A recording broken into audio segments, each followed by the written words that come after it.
So ఇప్పుడే ఘోర ప్రమాదం సంభవించింది. ఆసుపత్రి వద్ద విషాదం. దంపతులపై చెట్టు పడి భర్త మృతి చెందిన విషాద ఘటన అయితే చోటు చేసుకుందనమాట. మీరు చూసుకున్నట్లయితే బొల్లారంలోని కంటోన్మెంట్ ఆసుపత్రి వద్ద విషాదం చోటు చేసుకుంది. చికిత్స నిమిత్తం ఆసుపత్రికి వచ్చిన దంపతులపై ప్రమాదవశాత్తు భారీ వృక్షం విరిగిపడటంతో భర్త రవీందర్ అక్కడికక్కడే మృతి చెందారు.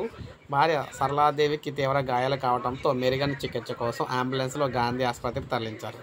సరళాదేవి ప్రభుత్వ ఉపాధ్యాయులుగా పనిచేస్తున్నట్లు గుర్తించారు. ఘటనా స్థలానికి చేరుకున్న పోలీసులు మృతదేహాన్ని పోస్టుమార్టం నిమిత్తం గాంధీ ఆసుపత్రికి తరలించారు. సో ఈ విధంగా పెను ప్రమాదం అయితే సంభవించిందనమాట.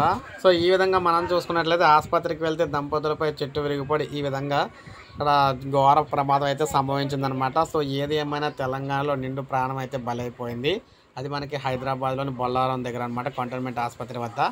సో ఒక లైక్ చేయండి, సబ్స్క్రైబ్ చేసుకోకపోతే మన ఛానల్ సబ్స్క్రైబ్ చేసుకొని ఫాలో అవుతుండండి. ఇలాగే లేటెస్ట్ అప్డేట్స్ అందిస్తూ ఉంటాను మీకు.